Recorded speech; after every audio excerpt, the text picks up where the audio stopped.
علم روشنی ہے اور جہالت اندھیرا ہے، اور علم وہ شے ہے جس کے ذریعے انسان صحیح اور غلط میں تمیز کر سکتا۔ اللہ کے رسول صلی اللہ علیہ وسلم کا ارشاد ہے، طلب العلم فریضۃ علی کل مسلم، کہ علم کا حاصل کرنا ہر مسلمان مرد ہو یا عورت سب پر فرض ہے۔ نبی اکرم صلی اللہ علیہ وسلم کا ارشاد ہے کہ تم علم کو عام کرو، اگرچہ تمہارے پاس ایک ہی آیت کیوں نہ ہو اس کو پہنچاؤ۔ اگر تم کو کسی چیز کی معلومات ہے تو اس کو لوگوں تک پھیلاؤ۔ معلومات بھی ایسی ہونی چاہیے کہ جو صحیح ہو، نہ کہ غلط۔ اگر کوئی غلط چیز پہنچاتا ہے لوگوں تک، اللہ کے نبی کا ارشاد ہے کہ وہ جھوٹوں میں سے ایک جھوٹا ہے۔ علم کو حاصل کرنے کے لیے محنت کرو، جد و جہد کرو، سفر کرو۔ انس رضی اللہ تعالیٰ عنہ فرماتے ہیں، رسول اللہ صلی اللہ علیہ وسلم کا ارشاد ہے، جو شخص علم کو حاصل کرنے کے لیے گھر سے نکلے، وہ اس وقت تک جب تک کہ وہ گھر واپس نہ آ جائے اللہ کی راہ میں ہے۔ ایک عالم کی فضیلت عابد سے زیادہ ہے، یعنی جو عبادت کرتا ہے اس سے زیادہ عالم فضیلت رکھتا ہے۔ رسول اللہ صلی اللہ علیہ وسلم سے دو آدمیوں کا ذکر کیا گیا، ایک عابد تھا اور دوسرا عالم، یعنی یہ پوچھا گیا کہ ان میں سے کون افضل ہے۔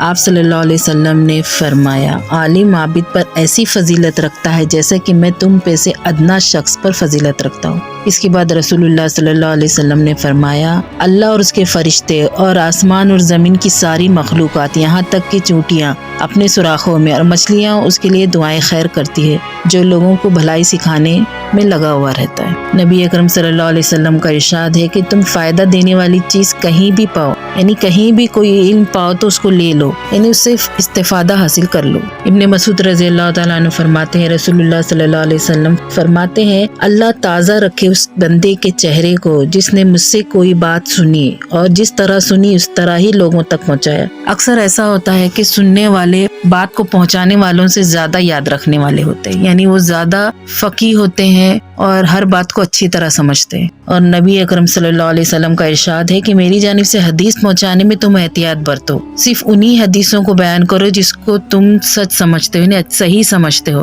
اور غلط بیانی سے بچو۔ اور اگر کسی نے مجھ سے غلط حدیث بیان کی، نہیں میری طرف غلط حدیث کو منسوب کیا، تو وہ اپنا ٹھکانہ جہنم میں بنا لے۔ جان لیجئے کہ علم دین جو ہے وہ نبیوں کی میراث ہے، اور نبیوں نے نہ سونا چھوڑا ہے نہ چاندی، صرف علم چھوڑا ہے۔ اور اگر کوئی علم دین حاصل کرتا ہے تو وہ نبیوں کی وراثت کا حصہ پاتا ہے۔ قرب قیامت اسی علم کو اٹھا لیا جائے گا، اور کس طرح اٹھایا جائے گا آئیے وہ جانتے ہیں۔ حضرت ابن مسعود رضی اللہ تعالیٰ عنہ فرماتے ہیں کہ اللہ کے رسول صلی اللہ علیہ وسلم نے فرمایا کہ علم سیکھو اور لوگوں کو سکھاؤ، اسلام کے فرائض پورے بتاؤ، خود بھی سیکھو اور لوگوں کو بھی سکھاؤ، اور خود بھی عمل کرو اور لوگوں کو بھی اس پر عمل کرنے کو اکساؤ۔ قرآن خود پڑھو اور لوگوں کو بھی پڑھاؤ، کیونکہ میں تمہارے پاس سے جانے والا ہوں، اور علم بھی اٹھ جائے گا اور فتنے ظاہر ہوں گے، یہاں تک کہ جب کسی معاملے میں دو شخص جھگڑیں گے تو کوئی فیصلہ کرنے والا نہ ملے گا، یعنی فیصلہ کرنے کے لیے عالم ہوں گے ہی نہیں تو لوگ اپنے فیصلے کہاں سے کر پائیں گے۔ اور حضرت عبداللہ ابن مسعود سے روایت ہے، رسول اللہ صلی اللہ علیہ وسلم فرماتے ہیں، بندوں میں سے خدا علم کو اچانک نہ اٹھائے گا،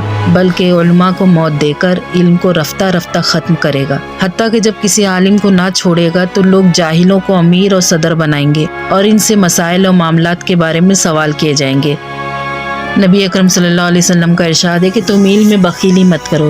جس شخص نے علم کو کوئی ایسی بات پوچھی ہو جس کو وہ جانتا ہو اور اس نے دوسرے کو نہ بتائی ہو، تو قیامت کے دن اس کے منہ میں آگ کی لگام دی جائے، یعنی کوئی اس کے پاس کوئی فتویٰ لے کے آئے یا کوئی بات لے کے آئے اور اسے سوال کرے، اور وہ اس سوال کا جانتے ہوئے بھی جواب نہ دے، تو اللہ تعالیٰ اس کو قیامت کے دن آگ کی لگام پہنائے گا۔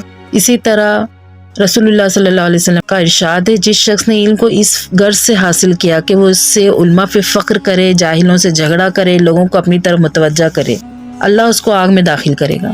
اسی طرح ابو ہریرہ رضی اللہ تعالیٰ عنہ فرماتے ہیں، رسول اللہ صلی اللہ علیہ وسلم نے فرمایا، جس شخص نے اس علم کو اس لیے سیکھا کہ جس سے اللہ کی خوشنودی طلب کی جاتی ہے، لیکن اس غرض سے وہ سیکھتا ہے کہ اس سے دنیا کی پیسے اور دنیا کی مال و متاع حاصل کرے، تو قیامت کے دن اس کو جنت کی خوشبو بھی نہ میسر ہوگی۔ اسی لیے اللہ تعالیٰ ہمیں علم کے ساتھ عمل کی توفیق دے، اور جو کچھ ہم جانتے ہیں لوگوں تک پہنچائے، اور اس سے استفادہ خود بھی حاصل کرے اور لوگوں کو بھی یہ نصیحت کرے کہ وہ بھی اس سے فائدہ اٹھائے۔ آخر میں اللہ تعالیٰ سے دعا ہے کہ اللہ تعالیٰ ہمیں عالم بعمل بنائے، اور جو بھی ہم نے علم سیکھا ہے دوسروں تک پہنچانے کی توفیق عطا فرمائے۔ اس علم دین کی نور کو، روشنی کو تمام میں پھیلانے کی توفیق دے۔ وآخر دعوانا ان الحمدللہ رب العالمین۔ اگر آپ کو ہماری ویڈیو پسند آتی ہے تو لائک کریے، شیئر کریے اور کچھ بھی آپ کے معلومات میں اضافہ ہوا ہے تو کمنٹس ضرور کریے. وآخر دعوانا ان الحمد للہ رب العالمین. السلام علیکم ورحمۃ اللہ وبرکاتہ.